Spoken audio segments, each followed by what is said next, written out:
মিন্নি থেকে শুরু করে বর্ষার মতো হত্যাকারী, রিফাজ ফরাজি থেকে শুরু করে জুবাইদের মতো হত্যা, নয়নবন থেকে শুরু করে মাহিরের মতো হত্যাযোগ্য বা এ ধরনের বিলেন, এ ধরনের খলনায়ক তৈরির কারিগর কে বা কারা? কারা রয়েছেন এর পিছনের মাস্টার মাইন্ড? একটি মেয়ে, শুধুমাত্র একটি খারাপ মেয়ে 3টি জীবন নষ্ট করে দিয়েছে। একজন বাবার আকুতি তার সন্তানকে নিয়ে শুধুমাত্র একটি লাইনে বর্ণনা করা যায়, আমার সব আশা ভরসা শুধুমাত্র ছুরির আঘাতে শেষ করে দিয়েছে। আজকে আমার জীবন মাকে আমি কি বুঝ দিব সেই চিন্তায় আমি অস্থির। আমাদের বর্তমান সমাজের এই অধঃপতনের বর্ণনা আপনি কিভাবে দিবেন? কোথাও একজন ভালো সৎ মা বাবা তাদের পরিবারের জন্য সবকিছু করছেন, তাদের সন্তানের জন্য সবকিছু করছেন, ঠিক তখনই তাদের পরিবারে একটি সন্তান তাদের জীবন ধ্বংস করে দেন। সেই সন্তান তাদের জীবনে বিলীন হয়ে আসেন, তাদের পরিবার ধ্বংস করে দেন। ঠিক একইভাবে আমরা যদি দেখি সেই সন্তানরা ভালো হন, অন্য ক্ষেত্রে আমরা দেখতে পারি সেই মা এবং বাবা তাদের সন্তানদের জীবন নষ্ট করে দেন শুধুমাত্র নিজের আরাম আয়েসের জন্য। ঠিক একইভাবে কোথাও সমাজ গড়া কারিগর শিক্ষকের হাতে ছাত্রীরা দর্শন হচ্ছেন, নতুবা আমরা দেখতে পারি ছাত্রীর ফাঁদে শিক্ষক তার জীবন দিচ্ছেন। এই জন্য কে কার থেকে বেশি খারাপ হতে পারেন? সবাই খারাপ হওয়ার যুদ্ধে নেমে গেছেন। কে কার থেকে বেশি খারাপ কাজ করতে পারেন, এটি যেন একটি বড় ধরনের প্রতিযোগিতার মঞ্চ আমরা দেখতে পাচ্ছি। যার যার জায়গা থেকে, যার যার প্রফেশন থেকে, যার যার অস্তিত্ব থেকে সব ধরনের খারাপ কাজ করার চেষ্টা করছেন এবং নিজেকে প্রমাণ করার চেষ্টা করছেন আমি পূর্বের চেয়ে খারাপ। কেউ অর্থর লোভে, কেউ দেহের লোভে, কেউ সম্পত্তির লোভে, কেউ গাড়ির লোভে এ ধরনের খারাপ কাজে মত্ত হচ্ছে। এর শেষ কোথায়? কেনই বা হচ্ছে এ ধরনের খারাপ কাজ? একটি স্বাধীন বাংলাদেশ, একটি স্বাধীন রাষ্ট্র যখনই একটি স্বাধীন স্বপ্নে বিভোর, ঠিক তখনই এ ধরনের কতিপয় কিছু শিক্ষিত অশিক্ষিত জ্ঞানী গণী ধনী গরিব সবাই এ ধরনের খারাপ কাজে লিপ্ত হচ্ছেন। আর কত লাশ, আর কত জীবন, আর কত দেহ, আর কত সম্ভ্রম, আর কত নিরীহ মানুষের জীবন দিয়ে গেলে একটি স্বাধীন রাষ্ট্র গঠন করা যায়, যেখানে থাকবে স্বাধীনতা কোনো বিলাসিতা নয়, যেখানে থাকবে ভালোবাসা কোনো নোংরামি নয়, যেখানে থাকবে সম্প্রীতি কোনো প্রতিহিংসা নয়। এই বিলাসিতা, এই নোংরামো, এই প্রতিহিংসা, এই খুন এর দায় কি রাষ্ট্র এড়াতে পারবে? যখনই মিন্নির জন্ম হয়েছিল, যার জন্য 2টি জীবন নষ্ট হয়ে গিয়েছিল, তার পরবর্তী তাকে যখন আইনের আওতায় আনা হয়, রায় ঘোষণা করা হয়, কিন্তু রায় কার্যকর করা হয়নি।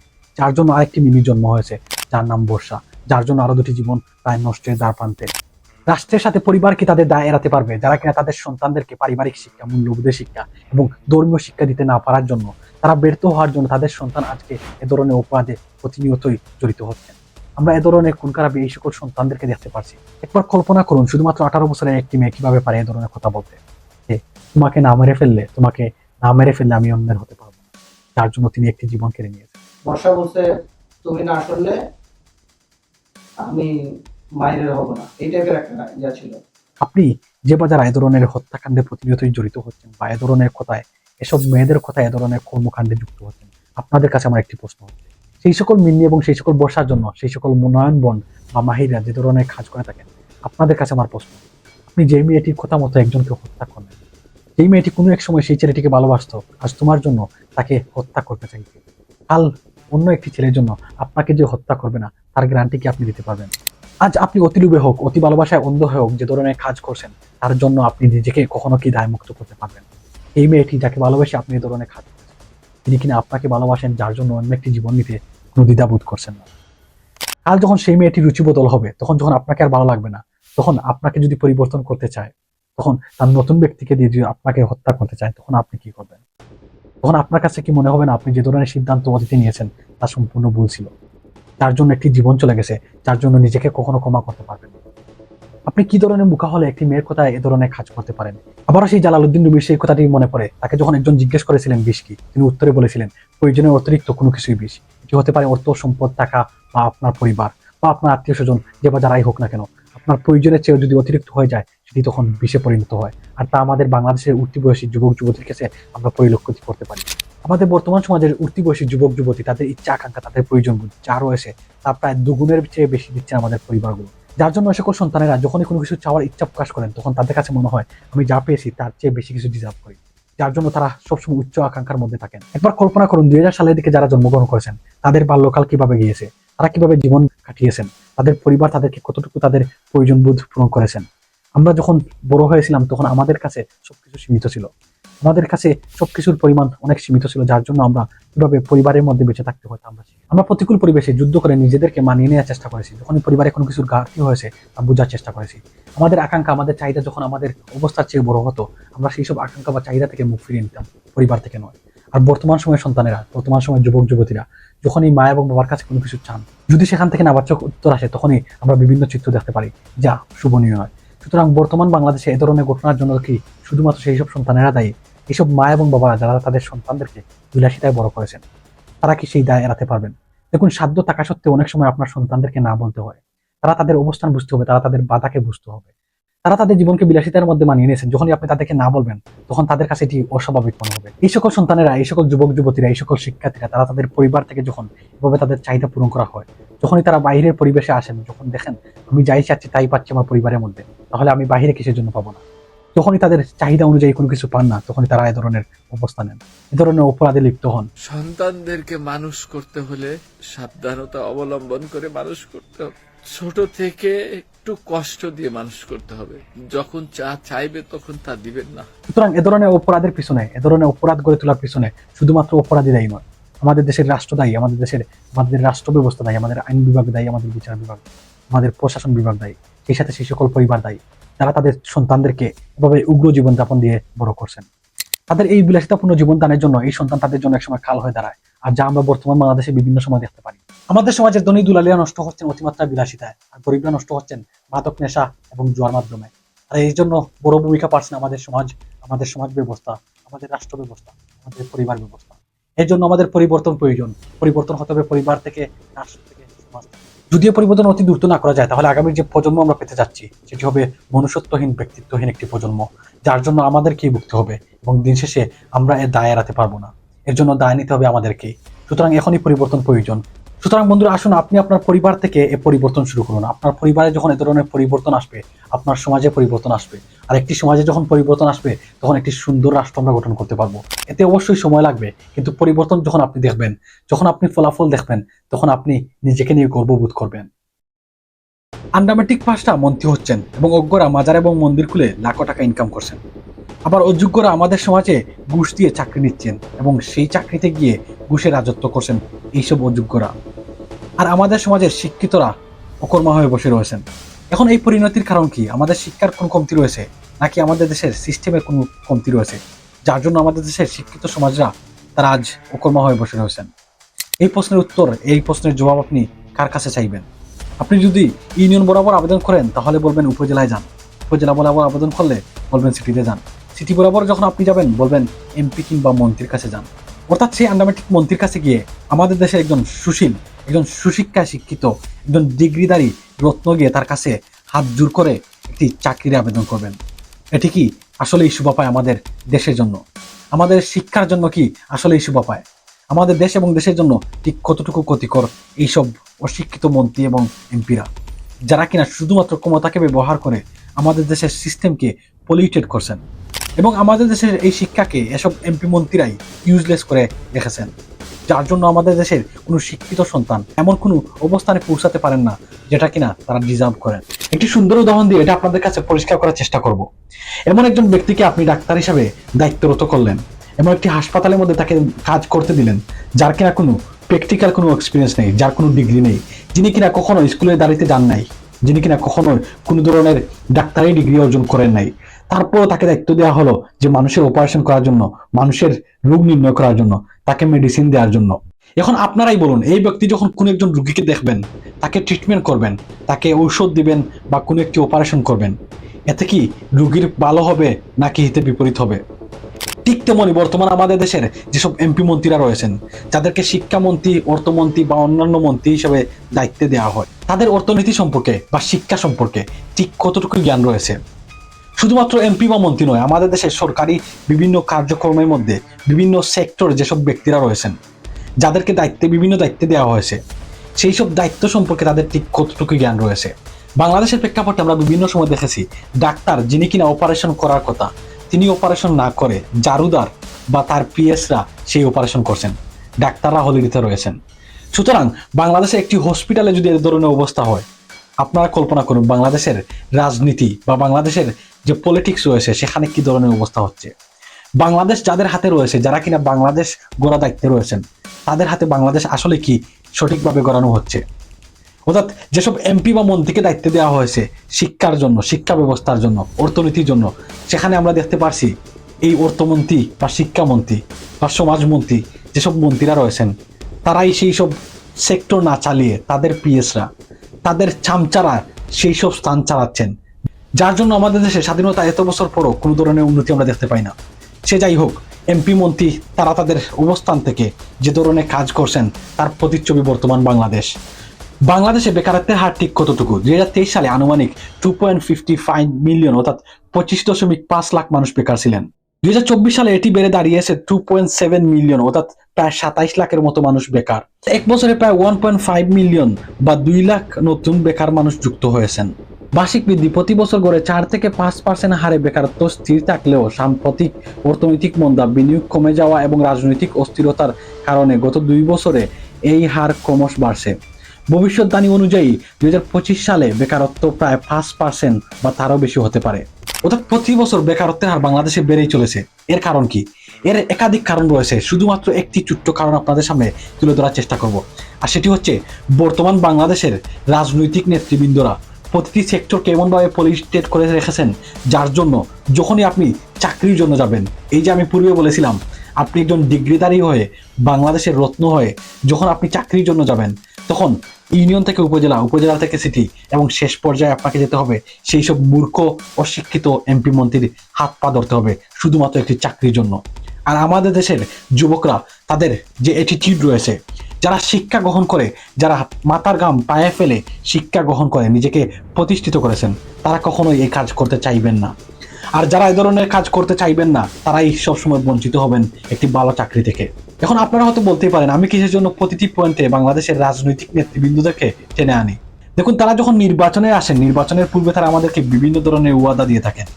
এসব নেতৃবৃন্দরা বিভিন্ন সময় আমাদের দেশের বেকারত্বের হার কমিয়ে আনার কথা বলেন, কিন্তু দিন শেষে বাস্তবিকতে আসলেই কি তারা এই বেকারত্বের জন্য কাজ করেন? বরঞ্চ তারাই আমাদের দেশের বেকারত্ব বাড়িয়ে নেওয়ার জন্য সবচেয়ে বড় ভূমিকা পালন করেন। একজন যুবক বা যুবতী তার জীবন দ্বারায় প্রায় 15 থেকে 25 বছর ব্যয় করেন শুধুমাত্র একটি ডিগ্রি অর্জনের জন্য। আর সেই ডিগ্রি অর্জন করার পর যখন একটি ভালো মানের চাকরি পান না, তখন তাদের উদ্দেশ্য হয় উন্নত বিশ্বে পাড়ি জমানোর জন্য।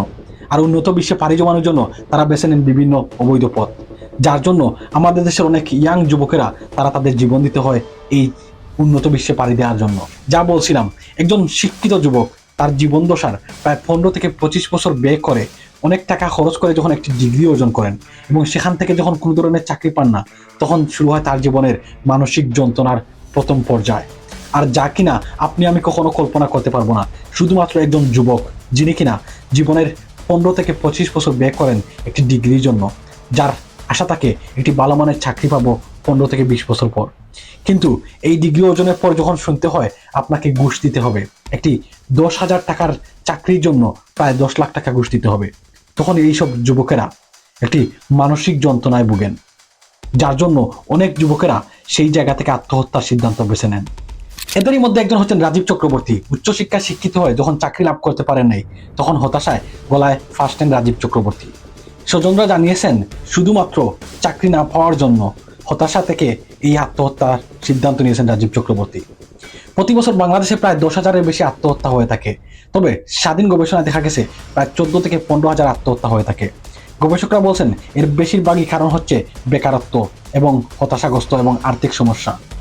গত 10 বছরে উচ্চশিক্ষিত বেকারের সংখ্যা বেড়েছে প্রায় 24%। প্রতি বছর বাংলাদেশের উচ্চশিক্ষা প্রতিষ্ঠানগুলো থেকে লাখ লাখ শিক্ষার্থী পাশ করে বাইর হচ্ছেন। এই মুহূর্তে সরকারি প্রতিষ্ঠানগুলোতে প্রায় 4.5 লক্ষের বেশি পদ শূন্য রয়েছে, কিন্তু এসব পদে পুনরায় নিয়োগ দেওয়ার ক্ষেত্রে কোনো দৃশ্যমান উদ্যোগ নেওয়া হচ্ছে না। আর বর্তমান সমবাজারে প্রায় 26 থেকে 28 লাখ কর্মক্ষম বেকার রয়েছেন। জনপ্রশাসন মন্ত্রণালয়, বাংলাদেশ পরিসংখ্যান ব্যুরো এবং একাধিক সূত্রে এ তথ্য জানা গেছে।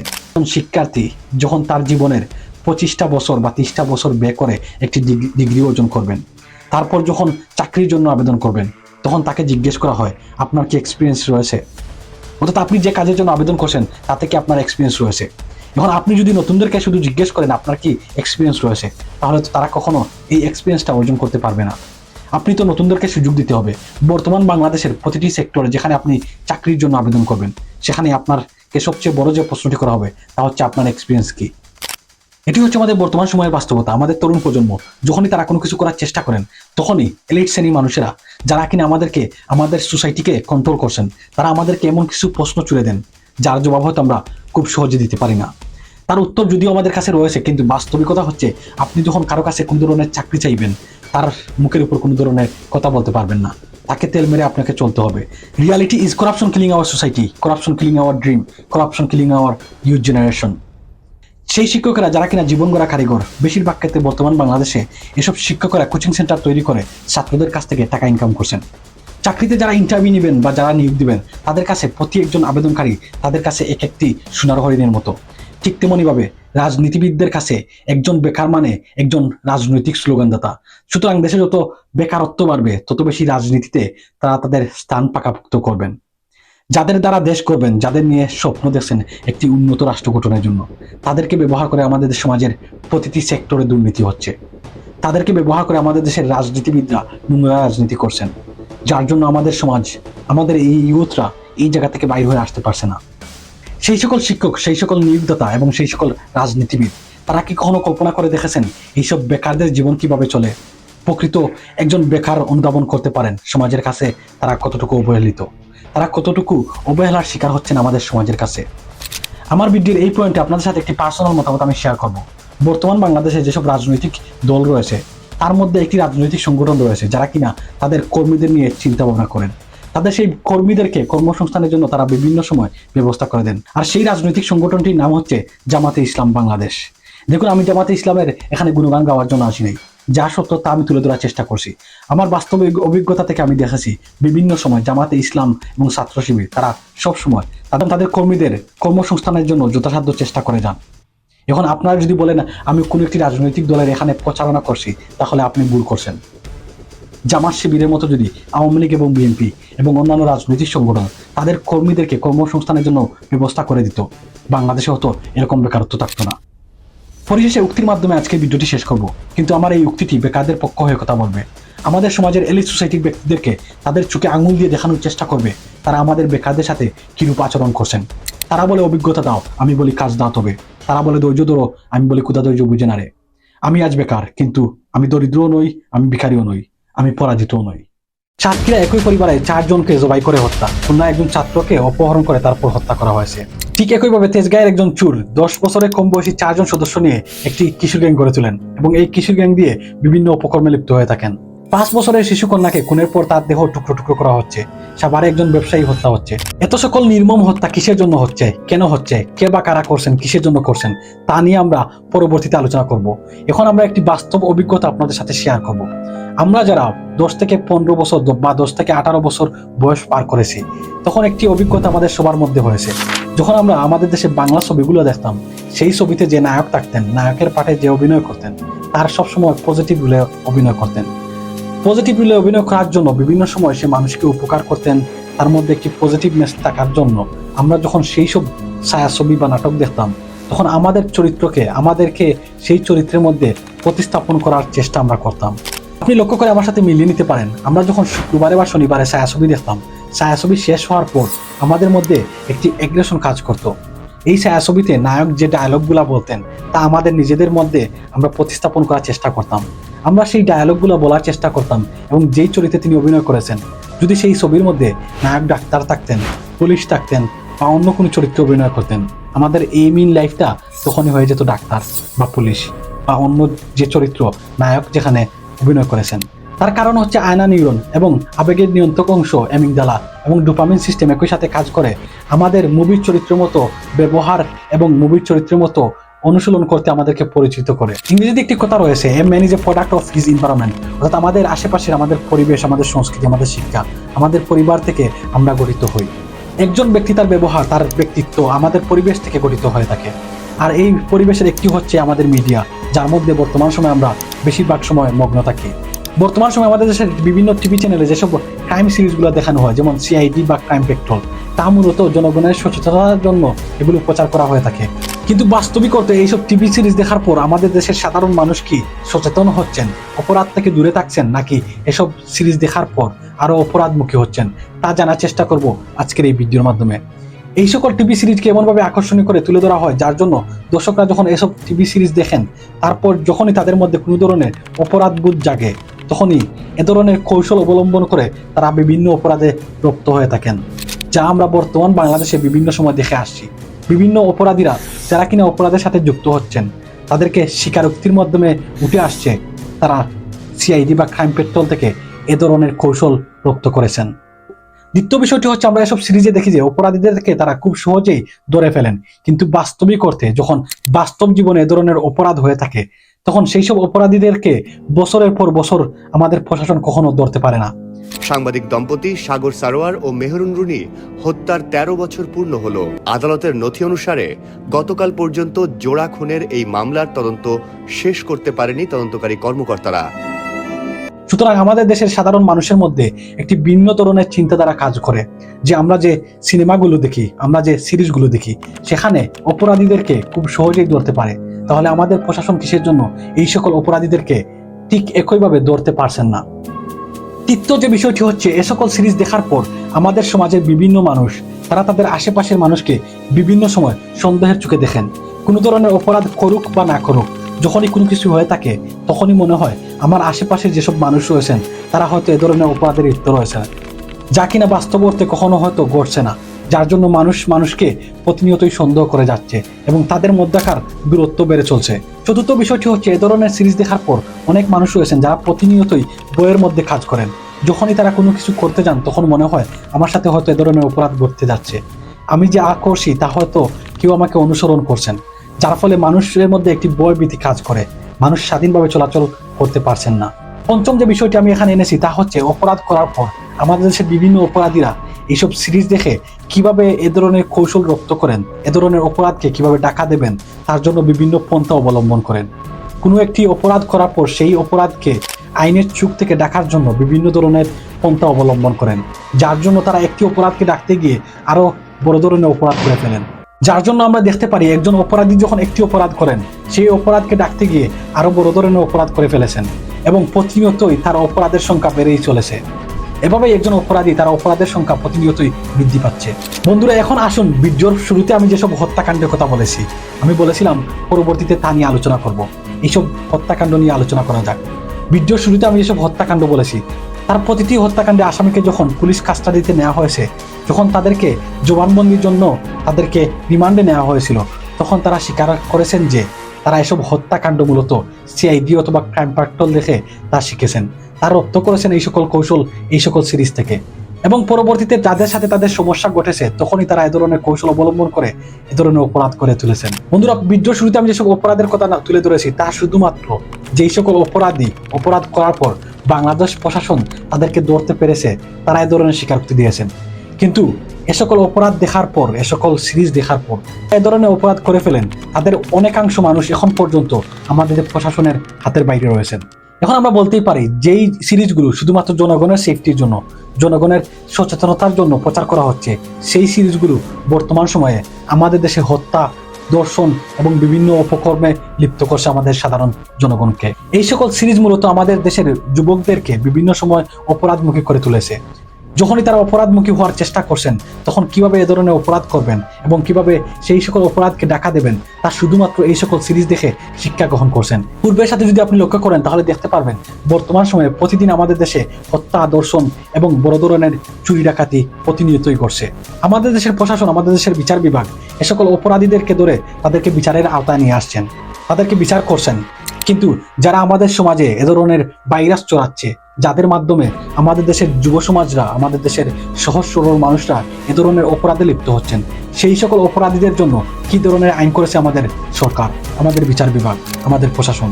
এখন প্রশ্ন থাকতে পারে আমরা কিভাবে এইসব সিরিজ থেকে নিজেকে সরিয়ে রাখতে পারি, এবং বর্তমান সময়ে সোশ্যাল মিডিয়ার বিভিন্ন প্ল্যাটফর্মে এই সিরিজগুলো ছড়িয়ে পড়েছে, যার জন্য আমরা চাইলেই নিজেকে এর থেকে রক্ষা করতে পারবো না। কিন্তু আমাদের সরকার যদি চায়, আমাদের দেশের প্রতিটি পরিবার, তাদের মা এবং বাবা, তাদের প্যারেন্টস যদি চান তাহলে তাদের সন্তানদেরকে এ ধরনের ভাইরাস থেকে রক্ষা করতে পারবে। বর্তমান বিশ্ব আমাদের সন্তানদেরকে শকুনের মতো ব্যবহার করে প্রতিনিয়তই টাকা ইনকাম করছেন, তারা এক ধরনের ব্যবসা বাণিজ্য লিপ্ত হয়েছেন, আর যার জন্য ক্ষতিগ্রস্ত হচ্ছেন আমাদের সন্তানেরা, আমাদের পরিবেশ, আমাদের পরিবারগুলো প্রতিনিয়তই ক্ষতিগ্রস্ত হচ্ছে। একজন ব্যক্তি, একজন ছাত্র, একজন সন্তান এইসব টিভি সিরিজ থেকে যে শিক্ষা তারা গ্রহণ করেন তার দ্বারা তারা তাদের জীবন নষ্ট করছেন। সুতরাং আমাদের জেনারেশনকে বাঁচানোর জন্য, আমাদের ভবিষ্যৎ প্রজন্মকে বাঁচানোর জন্য এইসব টিভি সিরিজকে না বলুন, এ থেকে প্রতিহত করুন আমাদের সন্তানদেরকে, তাদেরকে বিরত রাখুন এইসব টিভি সিরিজ থেকে। অনুমানিক 1993 সালের 21শে সেপ্টেম্বর সন্ধ্যা নামতেই গ্রাম থেকে শহর, শহর থেকে বন্দর, সব জায়গায় নীরবতা নেমে আসে। রাস্তাঘাটে জনশূন্য হয়ে গেছে। ঢাকা শহরে একজন রিক্সা চালক খুঁজে পাওয়া মুশকিল ছিল। এ যেন কোথাও কেউ নেই। শিক্ষিত অশিক্ষিত, শিক্ষক থেকে ছাত্র, আবাল বৃদ্ধ বনিতা, চাকরিজীবী ব্যবসায়ী, সবাই শুধুমাত্র একটি রায়ের জন্য অপেক্ষা করছিল। আজ কি বাকের ভাইয়ের ফাঁসির রায় ঘোষণা করা হবে? বাকের ভাই সেই সময় বাংলাদেশে একটি জনপ্রিয় নাম ছিল, সেই সাথে একটি জনপ্রিয় হিন্দি গান ছিল। কারেক্ট আজিজ মিয়া গান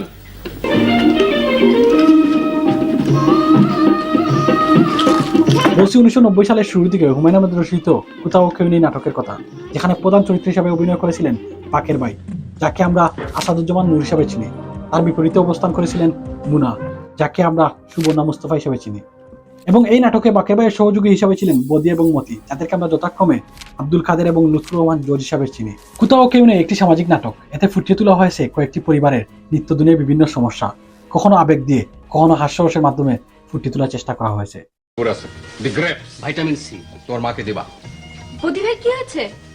কিছুই হয়নি সামান্য ফাইটিং এর মতো হয়েছে, বেকাদায় পড়ছিলাম, মাইরা ভর্তা বানায় ফেলাইছে।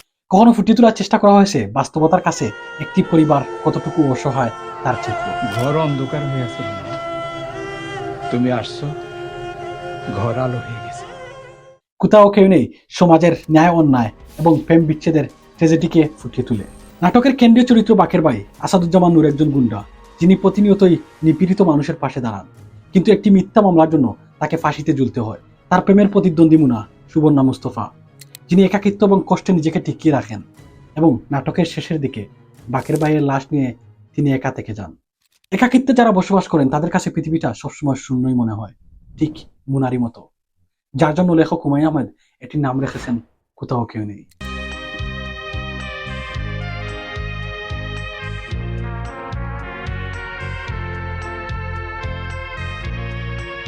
একজন ভালো মনের পরোপকারী নিরপরাধ মানুষের ফাঁসির রায় যখন ঘোষণা করা হয়, শুধু এই চরিত্রকে রক্ষার জন্য দেশের প্রত্যন্ত অঞ্চল থেকে আবাল বৃদ্ধ বনিতা সবাই রাজপথে নেমে এসে আন্দোলন করেন।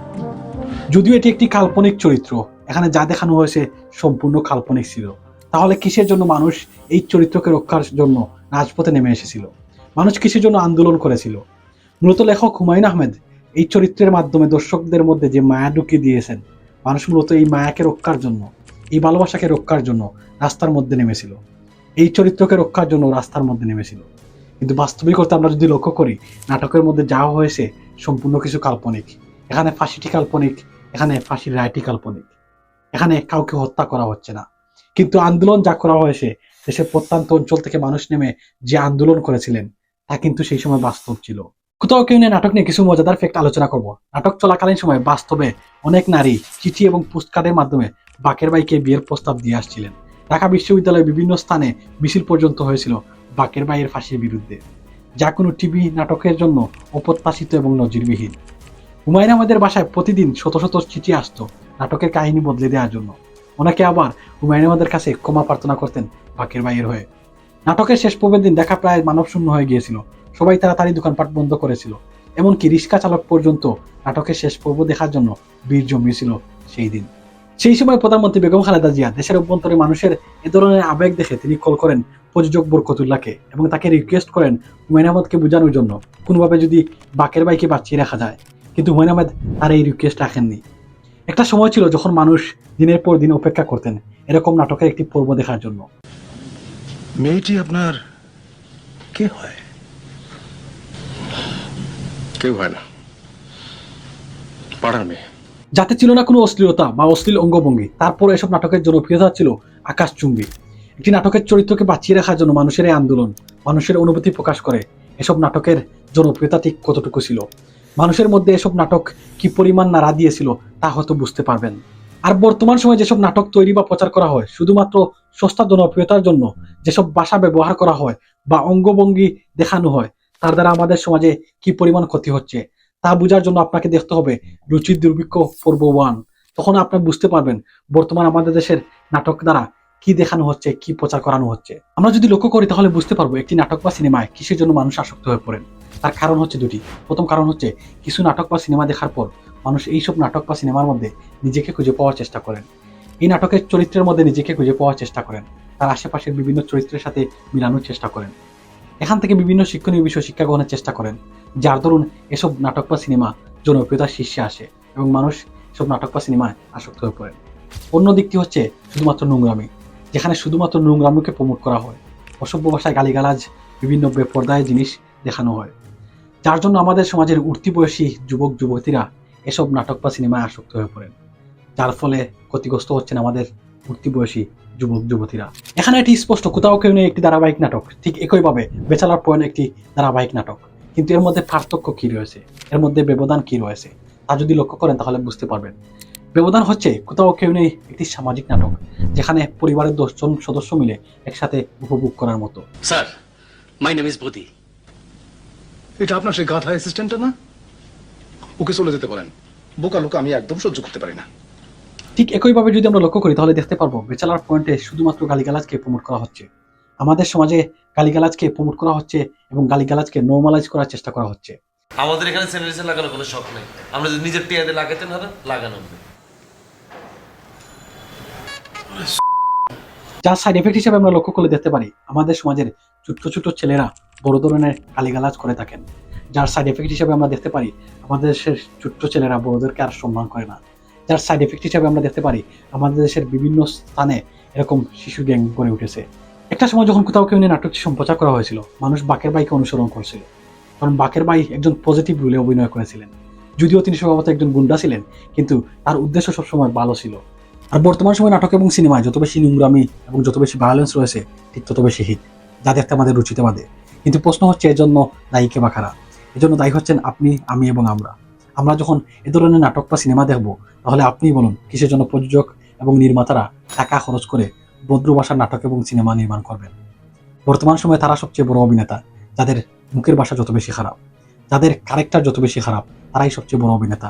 যদিও বলা হয়ে থাকে কোথাও কেউ নেই একটি কাল্পনিক কাহিনী, কিন্তু বর্তমান বাংলাদেশের সাথে মিলিয়ে নিয়ে দেখতে পারেন বর্তমান বাংলাদেশে একটি বাস্তব চিত্র হচ্ছে কোথাও কেউ নেই। আমাদের দেশে অনেক নিরপরাধ মানুষ রয়েছেন যারা কিনা সঠিক সাক্ষ্য প্রমাণের অভাবে দিনের পর দিন সাজা ভোগ করছেন, নিজেকে নির্দোষ প্রমাণ করতে পারছেন না। এই নাটকটিতে তুলে ধরা হয়েছে একজন মাস্তান যত ভালোই হোক না কেন, দিন শেষে তিনি ক্ষতিগ্রস্ত হবেন। ঠিক একইভাবে তুলে ধরা হয়েছে আমাদের দেশের বঙ্গ আইন ব্যবস্থা। সঠিক আইন ব্যবস্থা এবং বিচার ব্যবস্থা না থাকার দরুন একজন নিরপরাধ মানুষ দিনের পর দিন সাজা ভোগ করার কাহিনী তুলে ধরা হয়েছে, যা হয়তো আমরা বর্তমান বাংলাদেশের অনেক নিরপরাধ মানুষের সাথে মিলিয়ে নিয়ে দেখতে পারি। একটি সুন্দর জীবন গঠনের জন্য প্রয়োজন একটি সুন্দর মন। আমি আপনাদেরকে বলবো না আপনারা বাকের ভাইকে অনুসরণ করুন, আমি বলবো বাকের ভাইয়ের পজিটিভ দিকগুলো অনুসরণ করুন। বাকের ভাই একজন সৎ মানুষ, বাকের ভাই একজন সাহসী মানুষ, বাকের ভাই একজন প্রেমিক পুরুষ। বাকের ভাই হয়তো খুব ধনী অথবা সুদর্শন ব্যক্তি নয়, কিন্তু বাকের ভাই সঠিক পুরুষ, যিনি তার ভালোবাসার মানুষকে ভালোবেসে গেছেন নীরবে নিভৃতে। মাঝে মধ্যে খুব ভদ্রলোক হইতে ইচ্ছা করে, খুব আফসোস হয়।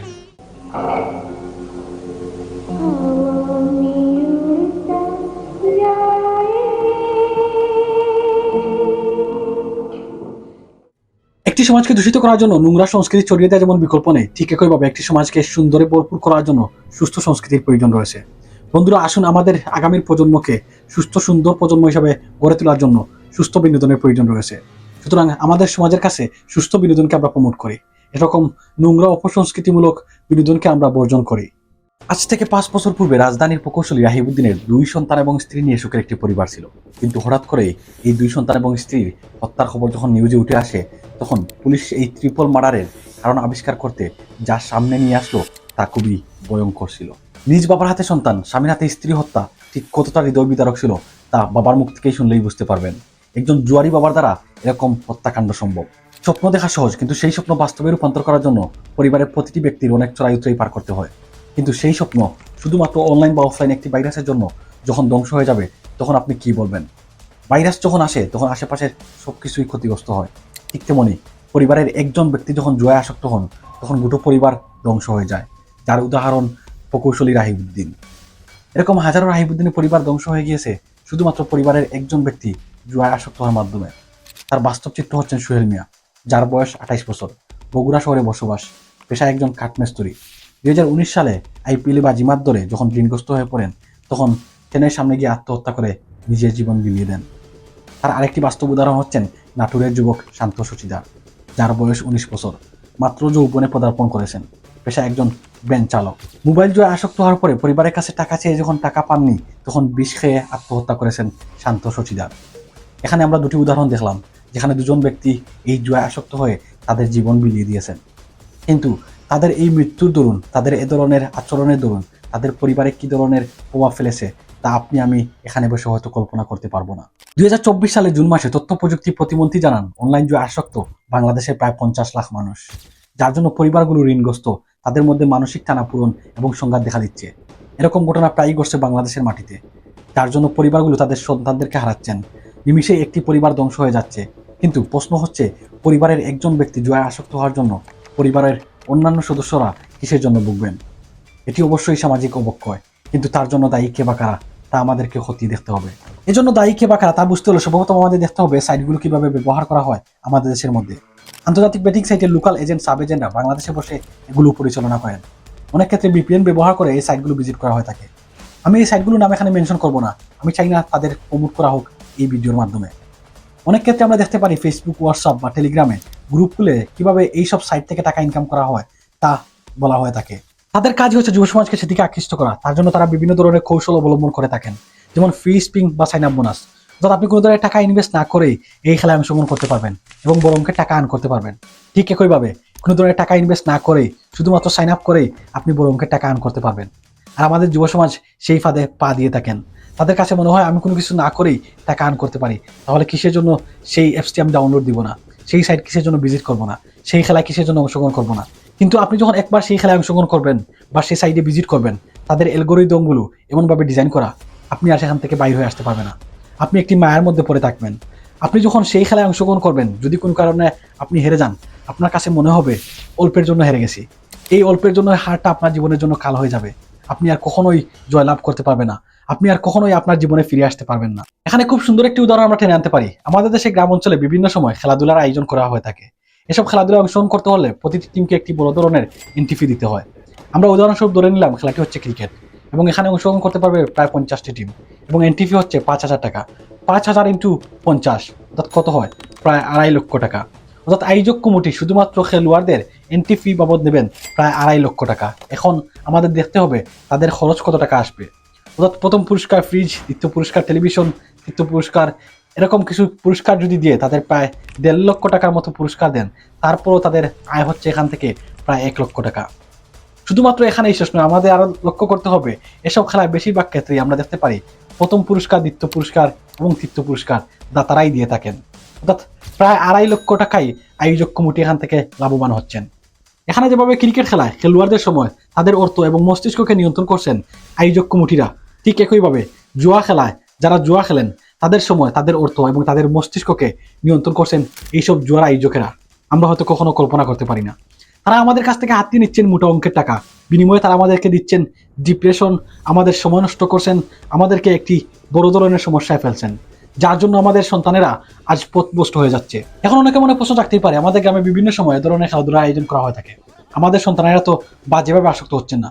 উত্তর একদম পরিষ্কার, ক্রিকেট খেলা হচ্ছে একটি সময় সাপেক্ষ খেলা এবং এর উদ্দেশ্য সম্পূর্ণ ভিন্ন। যারা অংশগ্রহণ করেন তাদের উদ্দেশ্য হচ্ছে নিজে বিনোদন পাওয়া এবং অন্যকে বিনোদন দেওয়া। কিন্তু অপরপক্ষে যদি আমরা লক্ষ্য করি, যারা জুয়া খেলেন তাদের উদ্দেশ্য হচ্ছে অল্প সময়ে খুব বড় অঙ্কের টাকা হাতিয়ে নেওয়া, যা কখনো সম্ভব নয়। অল্প সময় মোটা অঙ্কের টাকা আর্ন করতে গিয়ে তারা যে জিনিসটি হারাচ্ছেন তা হচ্ছে তাদের অর্থ, তাদের সময় এবং মানসিক যন্ত্রণায় তারা ভুগছেন। বাংলাদেশে জুয়া আইনত নিষিদ্ধ, কিন্তু অনলাইন জুয়ার জন্য আলাদাভাবে কোনো আইন না থাকার দরুন মানুষ অনলাইন জুয়া আসক্ত হয়ে পড়েছেন। বিটিআরসির শেষ তথ্য মতে প্রায় 27,000-এর বেশি অনলাইন বেটিং সাইট তারা ব্লক করেছেন। কিন্তু এর মধ্যে বেশ কিছু অনলাইন সাইট রয়েছে যা কিনা VPN দ্বারা চালানো সম্ভব, যার জন্য কার্যত কোনো উপকার হচ্ছে না। বাস্তবতা হচ্ছে ব্লক করা হচ্ছে, কিন্তু মানুষ VPN দ্বারা সেই সাইটগুলো বাইপাস করে ব্যবহার করছেন, কার্যত কোনো উপকার হচ্ছে না। আমরা যদি লক্ষ্য করি তাহলে দেখতে পারি বেশ কিছু ইনফ্লুয়েন্সাররা প্রতিনিয়তই এইসব জুয়া খেলাকে প্রমোট করে আসছেন। বেশ কিছু ইউটিউবার, ফেসবুক ইনফ্লুয়েন্সার অথবা টিকটকাররা, আমরা যাদেরকে আইডল হিসেবে মনে করি, এই সকল ইউটিউবার, টিকটকার বা ফেসবুক ইনফ্লুয়েন্সার যাদেরকে আমরা আইডল হিসেবে মনে করি, তারা কি বাস্তবিক করতে আমাদের আইডল হওয়ার যোগ্য? আপনাদের কাছে আমার প্রশ্ন রইল। যারা কিনা শুধুমাত্র টাকা ইনকামের জন্য আমাদের সমাজকে একটি খারাপ মেসেজ দিয়ে আসছেন, যাদেরকে ফলো করছেন আমাদের যুব সমাজ, আমাদের দেশের মানুষেরা। বাংলাদেশের প্রেক্ষাপটে এই জুয়া খেলাকে বিস্তরভাবে ছড়িয়ে দেওয়ার জন্য যারা সবচেয়ে বেশি ভূমিকায় আছেন তারা হচ্ছেন স্থানীয় প্রভাবশালী কিছু নেতৃবৃন্দ, যারা কিনা এই জুয়া খেলাকে কেন্দ্র করে ব্যবসা করে থাকেন, এখান থেকে বড় ধরনের মুনাফা অর্জন করে থাকেন। আইনশৃঙ্খলা বাহিনীর একাংশ এবং স্থানীয় প্রভাবশালী কিছু নেতৃবৃন্দ এখান থেকে মুনাফা আদায় করেন, যার জন্য তারা কখনোই এই জুয়া খেলার বিরুদ্ধে কথা বলবেন না এবং তাদের বিরুদ্ধে অ্যাকশন নেবেন না। বাংলাদেশের প্রেক্ষাপটে কিছু বাস্তব উদাহরণ 2019 সালে যখন কেসুনি বিরোধী অভিযান চালানো হয় তখন আমরা দেখতে পারি এখানে বেশ কিছু নেতৃবৃন্দ এবং ব্যবসায়ী জড়িত ছিলেন। প্রথম আলোর এই আর্টিকেলটি যদি আমরা লক্ষ্য করি তাহলে দেখতে পারি যুবলীগ নেতা এনামুল হক ইমরান, সম্রাট এবং খালেদ সহ প্রায় 12 জনের বিরুদ্ধে 55টি মামলা রুজু করা হয়েছিল, যেই মামলা বর্তমান সময়ে চলমান এবং বিচারাধীন রয়েছে। 2025 সালের 15 জুন যখন আদালতে মামলাটি তোলা হয় তখন সম্রাট সেখানে অনুপস্থিত ছিলেন, যার জন্য আদালত তাদের বিরুদ্ধে গ্রেফতারি পরোয়ানা জারি করেন। কিন্তু এখন প্রশ্ন থাকবে, আমাদের আদালত কিসের জন্য এই সম্রাটকে সেই সময় জামিনে মুক্তি দিয়েছিলেন? সেই সময় দেখানো হয়েছিল তার শারীরিক অবস্থার অবনতি হচ্ছে, শুধুমাত্র চিকিৎসার দোহাই দিয়ে তাকে জামিনে মুক্তি দেওয়া হয়েছিল। আর এই সম্রাট বর্তমান সময়ে আমাদের প্রশাসনের দোলাচোয়ার বাইরে রয়েছেন। যারা আমাদের সন্তানদেরকে নষ্ট করছেন, যারা আমাদের জাতিকে নষ্ট করছেন, যারা আমাদের ভবিষ্যৎ প্রজন্মকে নষ্ট করছেন, তাদেরকে কিসের জন্য আমাদের বিচার ব্যবস্থা জামিনে মুক্তি দিবেন? এইসব ব্যক্তিরা যদি চিকিৎসা ব্যতীত মারা যান তাহলে কি আমাদের সমাজের মানবাধিকারের খুব বড় ধরনের অবক্ষয় হয়ে যাবে? যেই সব ব্যক্তির জন্য আমাদের সমাজের প্রতিনিয়তই সমাজ এবং পরিবারের মধ্যে বিশৃঙ্খলা আমরা দেখতে পাচ্ছি। মানুষ তাদের জীবন দিয়ে দিচ্ছেন এইসব ব্যক্তিদের দরুন। কিসের জন্য আমাদের সরকার, আমাদের বিচার ব্যবস্থা এইসব ব্যক্তিদেরকে জামিনে মুক্তি দিবেন? দিন শেষে এরকম প্রভাবশালী রাজনীতিবিদ, ব্যবসায়ী, ইউটিউবার, টিকটকার বা ফেসবুক ইনফ্লুয়েন্সার যাই বলুন না কেন, এসব আইডল যাদেরকে আমরা ফলো করি তারা প্রতিনিয়তই টাকা ইনকাম করছেন আর আমাদের যুব সমাজকে, আমাদের দেশকে নষ্ট করছেন। আমরা কখনো তাদের বিরুদ্ধে আওয়াজ তুলছি না, কারণ তাদেরকে আমরা আইডল মানি। তারা তাদের সন্তানদেরকে দেশের বাইরে পাঠান শুধুমাত্র উচ্চশিক্ষা লাভের জন্য, আর আমরা আমাদের সন্তানদেরকে না পারছি ডিগ্রি শিক্ষা দিতে, না পারছি মনুষ্যত্বের শিক্ষা দিতে, শুধুমাত্র এসব করাপ্টেড মানুষের জন্য, এসব করাপ্টেড রাজনীতিবিদের জন্য, এরকম টাকালোভী সেলিব্রিটিদের জন্য। সুতরাং একজন আদর্শ মা এবং বাবা হিসাবে তাদের দায়িত্ব হচ্ছে তাদের সন্তান কখন কোথায় যাচ্ছে, কখন কি করছেন, কাদের সাথে মিশছেন, কিরূপ আচরণ করছেন সেই দিকে লক্ষ্য রাখা। যদি আপনি আপনার সন্তানের প্রতি যত্নবান না হন, যখন আপনার সন্তান খারাপ পথে পা বাড়াবে তার জন্য দায়ভার আপনাকেই নিতে হবে। এ ধরনের আসক্তি থেকে আমাদের যুব সমাজ, আমাদের সন্তানদেরকে কিভাবে রক্ষা করা যায় তার জন্য দুটি আকারে কয়েকটি পয়েন্ট আপনাদের সাথে তুলে ধরার চেষ্টা করব। একটি হচ্ছে পারিবারিকভাবে, একটি হচ্ছে রাষ্ট্রীয়ভাবে। পারিবারিকভাবে যেসব উদ্যোগ নেওয়া প্রয়োজন তা হচ্ছে, প্রথমত আমাদের সন্তানদের সাথে ভালোবাসা এবং সহানুভূতির সাথে কথা বলতে হবে, তাদের সাথে মিশতে হবে, তাদের সাথে নির্দিষ্ট সময় ব্যয় করতে হবে যাতে করে তারা খারাপ পথে না যান। অর্থনৈতিক নিয়ন্ত্রণ নিতে হবে, তাদেরকে সেই পরিমাণ টাকা দেওয়া যাবে না যে পরিমাণ টাকা পেলে তারা খারাপ পথে এগুবে। ঠিক একইভাবে যারা আসক্ত হয়ে গেছেন এইসব খেলাধুলায় তাদের জন্য কাউন্সেলিং সহায়তা ব্যবস্থা করতে হবে। আর সরকারিভাবে যেসব উদ্যোগ নেওয়া প্রয়োজন তা হচ্ছে, যেসব ওয়েবসাইট জুয়ার সাথে সম্পৃক্ত সেখানে আইনি নিয়ন্ত্রণ এবং নজরদারি বাড়াতে হবে।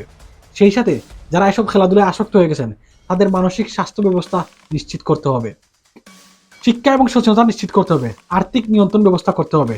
সেই সাথে সরকারকে বিকল্প বিনোদনের ব্যবস্থা এবং কর্মসংস্থানের ব্যবস্থা করে দিতে হবে।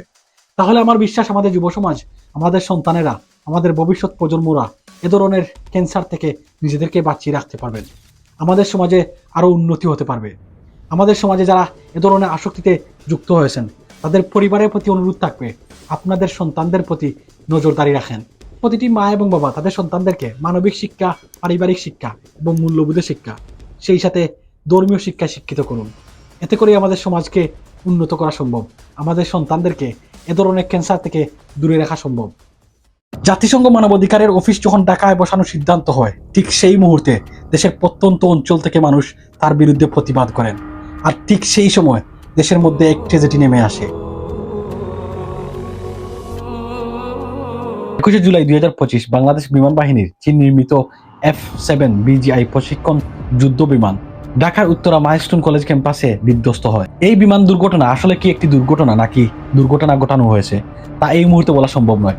মূলত বিমানটি বিমান বাহিনীর বীর উত্তম একে খন্দকার ঘাঁটিতে অবতরণের কালে এটি আসতে পড়ে মাইলস্টোন কলেজের ক্যাম্পাসের মধ্যে, যার দরুন অনেক প্রাণহানির ঘটনা ঘটে। আমি যখন এই ভিডিওটি তৈরি করেছি তখনকার শেষ তথ্য মতে সর্বমোট নিহতের সংখ্যা হচ্ছে 31 জন, যাদের মধ্যে 25 জন রয়েছেন শিশু, একজন শিক্ষিকা, একজন পাইলট, এবং আহতের সংখ্যা 170 থেকে 71 জন, যাদের মধ্যে অনেকের অবস্থা গুরুতর। তবে মৃত্যুর এই সংখ্যা নিয়ে অনেক অমত রয়েছে। তথ্য আসছে মৃত্যুর সংখ্যা লুকানো হচ্ছে। মৃত্যু 250-র উপরে। 21 জুলাই রাত 10টার দিকে ফায়ার সার্ভিস এবং সিভিল ডিফেন্সের মাধ্যমে জানানো হয় উদ্ধার কাজ সম্পন্ন করা হয়েছে, কিন্তু রাত 1টার দিকে রাতের আধারে সেখানে অ্যাম্বুলেন্স আসতে দেখা গিয়েছে। তার কারণ কি? যদি সত্যিকার অর্থে লাশ লুকানো হয় তাহলে তাদের আত্মীয় স্বজনরা কোথায়? আর যদি সত্যিকার অর্থে লাশ লুকানো না হয়, তাহলে সেনাবাহিনীর এ ধরনের কাজ তাদেরকে কি প্রশ্নবিদ্ধ করছে না? সরকার থেকে, সেনাবাহিনী থেকে বা এয়ারফোর্স থেকে যেসব তথ্য আসছে, সব জায়গায় রহস্যের গন্ধ পাওয়া যাচ্ছে। আসল রহস্য কি লুকিয়ে রয়েছে তা এখনোই উদ্ঘাটন করা যাচ্ছে না। এইসব ছাত্রদেরকে যদি বক্তব্য প্রদানে বাধা দেওয়া হয়, সঠিক তথ্য দিতে বাধা দেওয়া হয়, তাহলে প্রশ্ন জাগতেই পারে, এই সেনাবাহিনী, এই প্রশাসন, তারা কি সুজনদেরকে বাধা দিতে পারবে না? অবশ্যই পারবে। দেখুন, এখানে কোনো একটি রহস্য বা সত্য লুকানোর চেষ্টা করা হচ্ছে, কিন্তু কি লুকানোর চেষ্টা করা হচ্ছে তা কেউ জানে না। আমার স্কুলের পোলাবেন মারা গেছে, আমি কি বলবো না কতজন মারা গেছে? এত বড় একটা প্লেন ক্র্যাশ হচ্ছে, গত 50 বছরে শুনছেন কোনো শিক্ষা প্রতিষ্ঠান এমন হয়েছে? আমি বলবো না? এখন আমার কাছে যখন লিস্ট আসছে, আমার বন্ধুদের কাছে যখন লিস্ট আসছে, ওরা যখন দিতে গেছে তখনই তো ওদের উপরে চড়া হয়ে উঠছে। দুর্ঘটনার পর সরকারিভাবে জাতীয় শোক ঘোষণা করা হয়েছে। দুর্ঘটনা পরবর্তী চিফ অ্যাডভাইজার জাতির উদ্দেশ্যে 4 মিনিট 53 সেকেন্ডের একটি ভিডিও দেন, যেখানে তিনি বলার চেষ্টা করেন, এটিকে দুর্ঘটনা না বলে তিনি বলার চেষ্টা করেছেন, এরকম একটা কাণ্ড করতে পারে, এরকম একটা কাণ্ড করতে পারে। এরকম পরিস্থিতিতে ভুল হওয়াটাই স্বাভাবিক, ভুল হতেই পারে। কিন্তু 4 মিনিট 53 সেকেন্ডের ভিডিওতে তিনি যা বলার চেষ্টা করেছেন তা হচ্ছে জাতির উদ্দেশ্যে শোক প্রকাশ করেছেন, সবাইকে ধৈর্য ধরার আহ্বান জানাচ্ছেন, সবার পাশে থাকার আহ্বান জানাচ্ছেন। এই ভিডিওতে তিনি বলেছেন তদন্ত করা হবে, তারা ফিরে আসবে না। শুধুমাত্র জাতির উদ্দেশ্যে শোক প্রকাশই সবকিছুর সমাধান নয়, আপনাকে সমাধান করতে হবে ভবিষ্যতে এ ধরনের ঘটনা যেন আমাদের দেশে আর না ঘটে, আমাদের দেশের সাধারণ মানুষ যেন নিরাপদ থাকে। একজন বাবা তার সন্তান হারিয়ে কি ধরনের বিলাপ করছেন তা হয়তো আপনারা এই ভিডিও দেখে বুঝতে পারবেন। তারা দেশ ছেড়ে চলে যাওয়ার সিদ্ধান্ত নিচ্ছেন, কিসের জন্য? কারণ এই দেশের মধ্যে মানুষ নিরাপদ নয়। আমরা এই দেশে থাকবো না, এই দেশের পলিটিশিয়ানরা এই দেশটাকে পলিউট করে ফেলছে, আমরা এই দেশে আর থাকবো না, বুঝছেন? বর্তমান সরকার এবং বিভিন্ন রাজনৈতিক দল আহত এবং নিহতদের পরিবারকে টাকা দেওয়ার আশ্বাস দিয়ে আসছেন। আমার মনে হয় এই টাকা এই পরিবারগুলোকে না দিয়ে তাদের রাজনৈতিক সেই সব ব্যক্তিবর্গকে দিন, যারা কিনা ক্ষমতায় আসার পর সরকারি একটি কাজের জন্য যখন বরাদ্দ করা হয় 100 টাকা, সেখান থেকে 10 টাকা দিয়ে সেই কাজটি করিয়ে 90 টাকা তারা তাদের পকেটে ভরে ফেলেন। তাদের এই দুর্নীতির দরুন আজকে আমাদের দেশের এই অবস্থা। দেশের যখন উন্নয়ন প্রয়োজন তখন দিচ্ছেন হিংসা, যখন মানুষের সহানুভূতি প্রয়োজন তখন দিচ্ছেন টাকার আবাস। টাকা দিবেন তো কাকে দেবেন? পরিবারকে। কিন্তু যারা চলে গেছেন তাদেরকে কিভাবে ফিরিয়ে দেবেন? এখন যদি এইসব পরিবার বলে আমরা তোমাদেরকে টাকা দেব, তোমরা আমাদের সন্তানদেরকে ফিরিয়ে দাও, আপনি কি পারবেন তাদের সন্তানদেরকে ফিরিয়ে দিতে? দেখুন, যারা চলে গেছেন তারা তো মুক্তি পেয়েছেন, কিন্তু আমরা যারা রয়েছি, আমরা বাংলাদেশের রাজনৈতিক দলগুলোর বলি হতে যাচ্ছি। যখন মৃত্যুর সংখ্যা বেড়ে যাচ্ছিল তখন প্রয়োজন ছিল ফায়ার সার্ভিস, উদ্ধার কর্মী এবং স্বেচ্ছাসেবী দল এবং প্রশাসনের লোকের কাজ করা। কিন্তু এখানে আমরা উল্টো দেখতে পেয়েছি, যেই সময় উদ্ধার কাজ চলছিল সেই সময় আমাদের দেশে বিভিন্ন রাজনৈতিক দলের নেতৃবৃন্দ দলবল নিয়ে কেউ বা হাসপাতালে, কেউ বা স্কুলের সামনে গিয়ে ট্রাফিক তৈরি করেছেন। ট্রাফিক তৈরি করে মানুষকে হয়রানির মুখোমুখি করেছেন। তাদের জন্য হয়তো অনেক শিশুর জীবন চলে গেছে। কি মনে হয় আপনাদের, এইসব শিশুরা কি বাংলাদেশের মাটিতে জন্মগ্রহণ করে পাপ করেছে আপনাদের রাজনীতির জন্য? যেই সময় মা এবং বাবা অথবা তাদের পরিবার তাদের নিখোঁজ সন্তানকে খুঁজছেন, পাগলের মতো এদিক ওদিক ছুটাছুটি করছিলেন, সেই সময় এইসব নেতৃবৃন্দরা সবার কাছে গিয়ে হাত তুলো দিয়ে তাদের সামনে হাসি মেরে বক্তব্য দিচ্ছেন। আপনাদের কিসের জন্য সব জায়গায় রাজনৈতিক বেনিফিট দিতে হবে? আপনাদের কি কমন সেন্স বলতে কোনো কিছু নেই? ভিডিওতে দেখতে পাচ্ছেন একজন নার্স হাত জোর করে এখানে বিল না করার জন্য অনুরোধ করছেন, কিন্তু একজন লোকও এখান থেকে সরছেন না। বিএনপি এবং জামাত দুটি রাজনৈতিক দলই শুধুমাত্র লোক দেখানোর রাজনীতিতে ব্যস্ত, আর আমরা সাধারণ নাগরিকরা তাদের রাজনৈতিক বলির পাঠা হচ্ছে। এখানে আরেকটি মধু সমস্যা হচ্ছে, যদি কোনো ব্যক্তি সরকার বা জামাত বা বিএনপির তাদের কোনো ধরনের অপকর্মকে তুলে ধরে তাদের বিরুদ্ধে আওয়াজ তুলেন, তাহলে তাদেরকে একটি টাক দেওয়া হয়, সেটি হচ্ছে আওয়ামী লীগ অথবা ছাত্রলীগ। এখানে একটি ছেলেকে ছাত্রলীগ বলে সোশ্যাল মিডিয়ায় ভাইরাল করে দেওয়া হয়েছে, কিন্তু বাস্তবিক অর্থে তিনি একজন জুলাই যোদ্ধা। অর্থাৎ তিনি একজন জুলাই যোদ্ধা। একজন জুলাই যোদ্ধাকে আপনি, যিনি কিনা দেশ স্বাধীন করতে অবদান রেখেছেন, এখন আপনি তাকে রাজাকার টাক দিয়ে দিচ্ছেন। এটা কোন ধরনের রাজনীতি? এটি কোন ধরনের মূর্খতা? জাপান আমেরিকা যুদ্ধ, বাংলাদেশ পাকিস্তান যুদ্ধ, ভিয়েতনাম আমেরিকা যুদ্ধ অথবা জার্মান ফ্রান্সের দুবার বহাল যুদ্ধ, এসব যুদ্ধের পরিণতি ছিল ভয়াবহ। কিন্তু একটা সময় পর এই দেশগুলো তাদের মধ্যকার সম্পর্ক ভালো সম্পর্কে পরিণত হয়েছে। কিন্তু আমাদের দেশের পাতি নেতারা নির্বাচনকে কেন্দ্র করে যে দ্বন্দ্ব তৈরি করেন, সেই দ্বন্দ্ব দাদা থেকে বাবা, বাবা থেকে সন্তান, সন্তান থেকে নাতি পর্যন্ত এই দ্বন্দ্ব চলমান থাকে। এই নোংরা রাজনীতি পরিবারের মধ্যে দ্বন্দ্ব তৈরি করে দিয়েছে। এই নোংরা রাজনীতি আমাদের সমাজের মধ্যে দ্বন্দ্ব তৈরি করে দিয়েছে। এই নোংরা রাজনীতি আমাদের দেশের মধ্যে দ্বন্দ্ব তৈরি করে দিয়েছে। আমাদের দেশের উন্নতি রুখে দিচ্ছে এই নোংরা রাজনীতি। আর এইসব নোংরা রাজনীতি তৈরি করে দিয়েছেন এইসব পাতি নেতারা। এইসব পাতি নেতার সন্তানরা, প্রতিটি সন্তানই দেশের বাইরে পড়ালেখা করেন, তারা কিন্তু এই রাজনীতির সাথে যুক্ত থাকেন না। অথচ আমরা যারা সাধারণ নাগরিক, আমরা সেই সব পাতি নেতাদেরকে দিনে রাত বাই বাই বলে তাদেরকে মাথার উপর তুলি, কিন্তু দিন শেষে ক্ষতিগ্রস্ত আমরা সাধারণ নাগরিকরাই হয়ে থাকি। এখন যদি আমরা ধরে নেই এই বিমান দুর্ঘটনার মেইন কারণ হচ্ছে বিমানের যান্ত্রিক ত্রুটি, তাহলে আমাদের দেখতে হবে 1965 সাল থেকে 2013 সাল পর্যন্ত F7 সিরিজের বিমান তৈরি করেছে চীন, আর বাংলাদেশ এই বিমানটি ক্রয় করেছে 2013 সালে, আজ থেকে প্রায় 12 বছর পূর্বে। সাধারণভাবে বিমানের ওভারহিলিং প্রতি বছরে বা প্রতি 8 থেকে 12 মাসে করা হয়, কিন্তু F7 সিরিজের বিমানটি শেষ কবে ওভারহিলিং করা হয়েছিল তার কোনো তথ্য আমরা খুঁজে পাইনি। ওভারহিলিং হচ্ছে বিমানের যান্ত্রিক এবং বৈদ্যুতিক অংশ খুলে তা পরীক্ষা নিরীক্ষা করা এবং মেরামত করা এবং প্রয়োজন অনুযায়ী পরিষ্কার করা। এর প্রথমত হচ্ছে F7 বিমানটি অনেক পুরনো প্রযুক্তি, তার উপর শেষ কবে ওভারহোলিং করা হয়েছে তার কোনো সঠিক তথ্য নেই। এই বিমানগুলো যে টিকে রয়েছে তাই অনেক আমাদের জন্য। তাদের ভুল এবং তাদের গাফলাতি লুকানোর জন্য প্রতিনিয়তই স্ক্রিপ্টেড তথ্য দিয়ে যাচ্ছেন, যা দিয়ে মানুষকে বিভ্রান্ত করছেন। সঠিক কোনো কিছু এখন পর্যন্ত তারা দিতে পারে নাই। এয়ার ট্রাফিক কন্ট্রোল, ধ্বংসবিশেষ পরীক্ষা, সিবিআর রিপোর্ট, অর্থাৎ পাইলট এবং কন্ট্রোলারের মধ্যে যে তথ্য আদান প্রদান করা হয়েছে, ফ্লাইটের ডাটা রেকর্ড থেকে প্রমাণ করা যেতে পারে কিসের জন্য এমন দুর্ঘটনা ঘটেছে। এখন শুধু আমাদেরকে অপেক্ষা করতে হবে। ISPR বলেছেন ততটুকু মিটি করা হয়েছে, সম্ভবত 15 থেকে 30 দিনের মধ্যে জানা যাবে কিসের জন্য এমন দুর্ঘটনা ঘটেছে।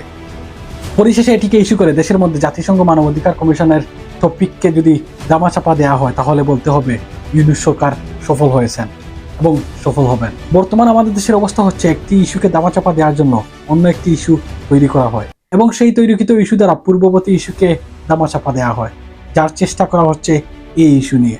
সুতরাং আমাদেরকে অবশ্যই জাতিসংঘ মানবাধিকার কমিশনের অফিস নিয়ে আমাদের বিরোধিতা করতে হবে। সরকারকে জানিয়ে দিতে হবে আমাদের দেশের মানুষ এই জাতিসংঘ মানবাধিকার চায় না, যে জাতিসংঘ মানবাধিকার মানুষের অধিকার নিয়ে সঠিকভাবে কখনো কাজ করতে পারে না। বন্ধুরা, জাতিসংঘ মানবাধিকার কমিশনের অফিস যদি আমাদের দেশে থাকে তাহলে কি উপকার হবে, কি অপকার হবে তা নিয়ে আমার একটি ভিডিও খুব শীঘ্রই আসছে। তার জন্য অবশ্যই আপনাকে চোখ রাখতে হবে আমার ইউটিউব চ্যানেলে এবং ফেসবুক পেজে। আজকের মতো এখানেই, অন্য কোনো ভিডিওতে দেখা হবে। সে পর্যন্ত ভালো থাকুন, সুস্থ থাকুন। সালাম আলাইকুম। মুক্তিযুদ্ধ কোটায় গত 15 বছরে নিয়োগ দেওয়া হয়েছে 89,286 জন, আর অভিযোগ এসেছে কোনো রকম বিজ্ঞপ্তি ছাড়া গত 1 বছরের কম সময় ধরে নিয়োগ দেওয়া হয়েছে 68,277 জন। কিসের সুপারিশে, কিসের কোটায়? জুলাই আন্দোলনের কোটায়? নিয়োগ বিজ্ঞপ্তি কিংবা কোনো পরীক্ষা ছাড়াই 150 জনকে রাতারাতি বিভিন্ন জোনে চাকরি দিয়েছে ঢাকা ওয়াসা। দেশ টিভির হাতে আসা তালিকা বলছে যার পুরোটাই হয়েছে বিভিন্ন জনের রেফারেন্সে। বেশিরভাগ সুপারিশ আছে পিএস আর এপিএস মোয়াজ্জেমের নামে। বাদ পড়েননি বৈষম্যবিরোধী ছাত্র আন্দোলনের সমন্বয়করাও। 6 জনের নিয়োগ দেওয়া হয়েছে সমন্বয়ক তৌহিদের সুপারিশে। সমন্বয়ক নুসরাত তাবাসসুম ও নাজমুলের নামও আছে রেফারেন্স দাতার তালিকায়। খান জসিম, যিনি কিনা জুলাই আন্দোলনের একজন যোদ্ধা, তিনি নুরুল হুদাকে জুতা পিটানো নিয়ে যা বলেছেন, আমি জুলাইয়ে পুলিশ পিটিয়েছি, আমি ধানমন্ডি 32 ভেঙেছি, আমি নুরুল হুদাকে জুতা মারাছি, আমি জসিম স্বৈরাচারে কোনো কুলাঙ্গারকে পাইলে জুতা মারবো, সাহস থাকলে আমাকে মব বলে গ্রেফতার কর সুশীলের বাচ্চারা। মীর জাফরেরা কখনো দূরে থাকে না। মীর জাফরেরা আপনার আশেপাশে ঘুরতে মেরে আছে, যারা এখন এমন রূপ ধারণ করছে যেটি হয়তো আপনি বুঝতে পারছেন না। আমরা সেই 75 দেখেছি বঙ্গবন্ধুর কত কাছে ওই মোস্তাক ছিল। আরে এডিটর, এই ভিডিও দিলে কিসের জন্য এখানে? তুমি মজা নিচ্ছ? আমি দুঃখিত, এই ভিডিওটি আমার এডিটর এখানে অ্যাড করেছে, সেও মজা নিচ্ছে। কি তুমি কি বোঝাতে চাচ্ছ? খান জসিম কিসের জন্য সাজিশকে জুতা মারলো না? এটা এখানে আনবে না, এটা এখানে আনবে না। আমি দুঃখিত এই ভিডিওটির জন্য, যদিও আমার এডিটর এই ভিডিওটি এখানে অ্যাড করেছেন। চলুন আমরা ভিডিওর মেইন টপিকে চলে যাই। নুরুল হুদা একজন দেশপ্রেমিক মুক্তিযোদ্ধা, যিনি এদেশ স্বাধীনতার জন্য অবদান রেখেছেন। তাকে এভাবে অপমান কখনোই গ্রহণযোগ্য নয়। একজন মানুষ তার জীবনচক্রে ভালো এবং খারাপ দুটি করতে পারেন, তার ভুলের জন্য প্রশাসন রয়েছে। তাকে এভাবে জুতা দিয়ে অপমান করা কখনোই গ্রহণযোগ্য নয়। তার সম্পূর্ণভাবে আপনারা বুঝতে পারবেন যদি কণ্ঠশিল্পী ফারজানা ওয়াহিদ শায়ানের পুষ্টি দেখতে পারেন। তার পোস্টের লিঙ্ক আমি কমেন্টে দিয়ে রাখবো, আপনারা চাইলেই ভিজিট করে আসতে পারবেন। চলুন ছোট্ট একটি ভিডিও ক্লিপের মাধ্যমে দেখে আসি জুলাই আন্দোলনে সামনে আসা কিছু নামদারি নেতার বিতর্কিত কার্যকলাপ। জুলাই আন্দোলনে নিহত ও আহতদের তালিকা করেছে স্বাস্থ্য মন্ত্রণালয়। তাদের দেওয়া হয়েছে আলাদা পরিচয়পত্র, কিন্তু এরই মধ্যে ভুয়া জুলাই যোদ্ধা পরিচয়ে সেসব সুযোগ সুবিধা নেওয়া এবং আহতদের হাসপাতাল দখলের খবর এসেছে গণমাধ্যমে। বিশ্লেষকরা বলছেন, যথাযথভাবে পুনর্বাসন না করে ঢালাওভাবে সুযোগ সুবিধা দেওয়া হলে তা মুক্তিযোদ্ধা কোটার মতোই অপব্যবহারের সুযোগ তৈরি হবে। মানে সিরিয়াসলি, কোনোভাবে এই হাসপাতালগুলোর নাম যদি জুলাই হোটেল নামকরণ করা হতো তাহলে তাদের বাপদাদা সম্পদ হয়ে যেত, তখন আর থাকতে কোনো সমস্যা হতো না তাদের জন্য। আমরা বলি 71 সালে 30 লাখ লোক মারা গেছে, তাদের স্বজনদের জন্য আমরা কি করেছি? এরপরে যে গত 50 বছর ধরে নানান গণতান্ত্রিক আন্দোলনে অনেকেই তো নিহত হয়েছে, তাদের পরিবারের জন্য। তো সুতরাং আমরা যারা অতীতটাকে অস্বীকার করে শুধু জুলাই নিয়ে পড়ে আছে, তারা এটা নিয়ে বাড়াবাড়ি করতে হবে। সরকারের দায়িত্ব তো সব নাগরিকদের উপর। গুটি কয়েক লোকের জন্য তো না। তো সেটা এক জিনিস, কিন্তু ওই যে আবার কোটা ভিত্তিতে চাকরি দেওয়া, ভাতা দেওয়া, এইটার তো কোনো মানে এগুলো তো হচ্ছে আবার এই আগের পথেই ফিরে যাবে। 2025-26 অর্থ বছরের বাজেটে জুলাইয়ে নিহতদের পরিবার ও আহত ব্যক্তিদের জন্য 405 কোটি 20 লাখ টাকা বরাদ্দের প্রস্তাব করা হয়েছে।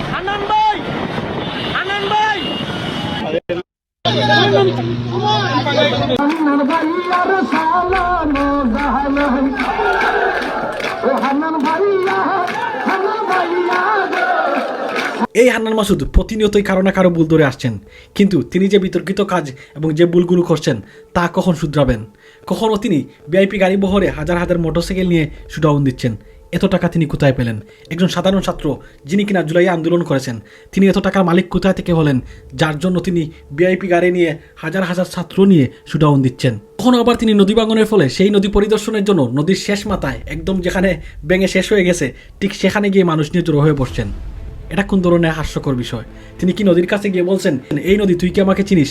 আমি জুলাই আন্দোলনের সৈনিক, যদি আর নদী ভাঙবে তাহলে তোকে স্বৈরাচার আখ্যা দিয়ে এই দেশ থেকে বাহির করে দেবো।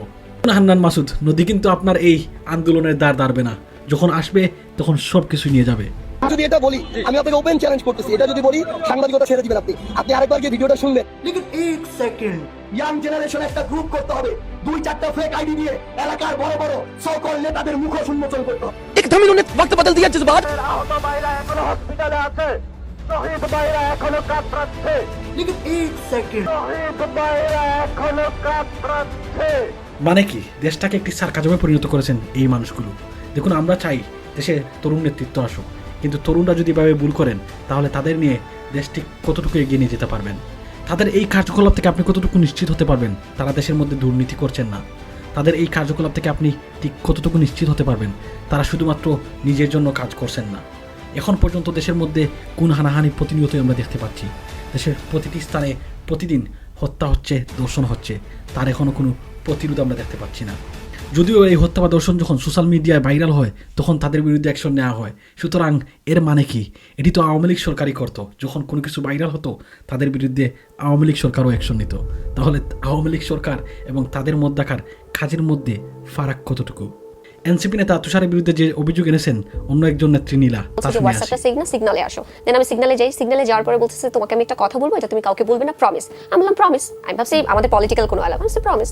তারপর আমাকে এই শব্দটা বললেন, এই প্রপোজটা করলেন। আমি প্রথমে আমার যে দলের প্রধান, আমি তাকে বিষয়টি স্ক্রিনশটটি দেখিয়েছি। তিনি আমাকে যে পন্থা অবলম্বন করতে বলেছিলেন সেটা আমি নিষ্ঠার সাথে করেছি, সময় মতো করেছি। তারপরে তারা এটা আমলে নেয়নি।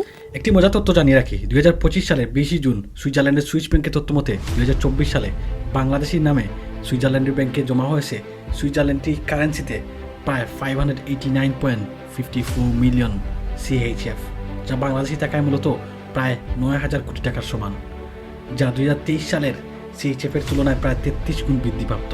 এবং অর্থবিদ্যা মনে করছেন 2025 সালে তা হতে পারে 940 থেকে 960 মিলিয়ন CHF, যা প্রায় 1 বিলিয়ন USDর উপরে। কল্পনা করতে পারেন বাংলাদেশের বর্তমানে তো আওয়ামী লীগ নেই, তাহলে এই টাকা কারা পাঠাচ্ছেন? তাহলে কি যারা ক্ষমতায় রয়েছেন তারা বর্তমান সময়ে দাঁড়িয়ে দুর্নীতি করছেন এবং এই দুর্নীতি টাকা সুইজারল্যান্ডের ব্যাংকে যাচ্ছে? দেখুন, এটি অবৈধ টাকা কি বৈধ টাকা তা এই মুহূর্তে বলা সম্ভব নয়। এই আসিফ মাহমুদ ভুঁইয়াকে নিয়ে যত বিতর্ক, কখনো তিনি উত্তরবঙ্গে হেলিকপ্টারে করে সফরে যান, কখনো তার বাবা ঠিকাদারি লাইসেন্সের খবর তিনি জানেন না, কখনো তার সহযোগী দুর্নীতির খবর তিনি জানেন না। কিছুদিন পূর্বে ঢাকা আন্তর্জাতিক বিমানবন্দরে তার কাছে অস্ত্রের ম্যাগাজিন পাওয়া গিয়েছে। একজন মানুষ তার ব্যক্তিগত নিরাপত্তার জন্য তার কাছে লাইসেন্সকৃত অস্ত্র রাখতেই পারে, এটি স্বাভাবিক। দেশের একজন উপদেষ্টা শুধুমাত্র নিজের নিরাপত্তার জন্য লাইসেন্সকৃত অস্ত্র নিয়ে ঘুরছেন। দেশের সাধারণ মানুষ যারা কিনা দুবেলা দুমুঠো খাবার খেতে পারেন না, তারা তাদের নিরাপত্তার জন্য কি নিয়ে ঘুরবে? এটি কি সাধারণ মানুষের সাথে বৈষম্য হচ্ছে না? কিছুদিন পূর্বে এই আসিফ মাহমুদের APS মোয়াজ্জেম হোসেনের দুর্নীতি তথ্য বাইর হয়ে আসে। এই প্রশ্ন কি এখান থেকে আসে না? আপনি সরকারের একজন উপদেষ্টা, আপনার APS এত বড় দুর্নীতি করে আপনি তার খবর রাখতে পারেন না। আপনার সাথে কারা রয়েছে, তারা ঠিক কতটুকু সৎ মানুষ তা আপনি জানেন না। আপনি কিভাবে এই দেশের মানুষের খবর রাখবেন? অর্থাৎ রাজনীতির নীতি নিয়ে যারা কথা বলেন, রাজনীতিতে আসার পূর্বে প্রতিটি ব্যক্তি একজন মহাত্মা গান্ধী, প্রতিটি ব্যক্তি একজন নেলসন ম্যান্ডেলার মতো কথা বলে থাকেন। যখন তারা রাজনীতিতে আসেন তখন সেই ব্যক্তির উল্টো পিঠ আমরা দেখতে পারি। একজন ভালো মানুষ যখন ক্ষমতায় আসেন তাকে নষ্ট করার একমাত্র পথ হচ্ছে টাকা। আমি বলি নাই, দিলদার সাহেব বলেছেন। ইমানদার মানুষকে 2 নম্বর কাজ করাতে হলে প্রথমে তার চরিত্র নষ্ট করতে হয়। এই চরিত্র নষ্ট করার জন্য চাই টাকা, মাল। দেখুন, বাংলাদেশের রাজনীতিতে একটি দল যখন ক্ষমতায় আসে তখন বিপক্ষ দলের নেতৃবৃন্দদের নির্যাতন করতেই তাদের 5 বছর চলে যায়। তখন বিপক্ষ দল যখন 5 বছর পর আবার নির্বাচনে আসেন, তারা যখন ক্ষমতায় আসেন, তখন বিপক্ষ দলের নেতৃবৃন্দদেরকে তারা নির্যাতন শুরু করেন। 5 পদ দিয়ে আমাদের দেশের সাধারণ মানুষ তাদের অধিকার থেকে বঞ্চিত হচ্ছেন। সেই সাথে আমাদের দেশ উন্নয়ন থেকে বঞ্চিত হয়ে আসছে। 1971 সালে স্বাধীনতা আসার পর এদেশের মানুষ এখনও দুবেলা দুমুঠো খাবার খেতে পারে না। এদেশের মানুষ যারা গরিব তারা এখনও গরিব রয়েছে, যারা মধ্যবিত্ত তারা কোনো রকমে চলতে পারছে, যারা উচ্চবিত্ত তারা শুধু বিলাসিতার মধ্যেই মগ্ন রয়েছে। আমাদের দেশে চিকিৎসার অভাব রয়েছে, খাদ্যের অভাব রয়েছে, পড়াশোনার অভাব রয়েছে। মানুষ সুন্দরভাবে জীবনযাপন করতে পারছে না, বাসস্থানের অভাব রয়েছে। আমাদের দেশের যে কোনো সরকারই আমাদেরকে কি দিতে পেরেছেন? শুধুমাত্র পলিউশন আর পপুলেশন ব্যতীত। সুতরাং এখন জনগণকে কথা বলতে হবে, দেশের জন্য, দেশের মানুষের জন্য। তবে আমরা যারা জনগণ আমাদেরকে অবশ্যই মাথায় রাখতে হবে, যখন কোনো একটি রাজনৈতিক দল ক্ষমতায় আসবে তখন তাদের পাচাটা আমাদেরকে বন্ধ করতে হবে। আমাদের অবস্থা হচ্ছে এরকম, কোনো একটি রাজনৈতিক দল যখন ক্ষমতায় আসবে আমরা তাদেরকেই খুব ভালো গুণগান করি, তাদের বিপক্ষে কখনো কথা বলি না। যখন তারা ক্ষমতা থেকে চলে যাবে তখন তাদের যত ধরনের দুর্নাম ছিল তা বাইর হয়ে আসবে। আমরা যতক্ষণ প্রতিহিংসার রাজনীতি বাদ না দিয়ে প্রতিযোগিতার রাজনীতিতে আসতে না পারছি, ততদিন এদেশের কোনো রাজনৈতিক দলই বাংলাদেশের উন্নয়ন করতে পারবে না। না পারবে বিএনপি, না পারবে আওয়ামী লীগ, না পারবে জামাত শিবির, না পারবে এনসিপি। কোনো রাজনৈতিক দল করতে পারবে না। প্রত্যেকের মধ্যে প্রতিহিংসা রয়েছে। চলুন আমরা এই প্রতিহিংসা থেকে বেরিয়ে প্রতিযোগিতার রাজনীতি করি, তাহলে আমাদের দেশ উন্নয়নের দিকে এগিয়ে যাবে, সাধারণ মানুষ তাদের অধিকার পাবে।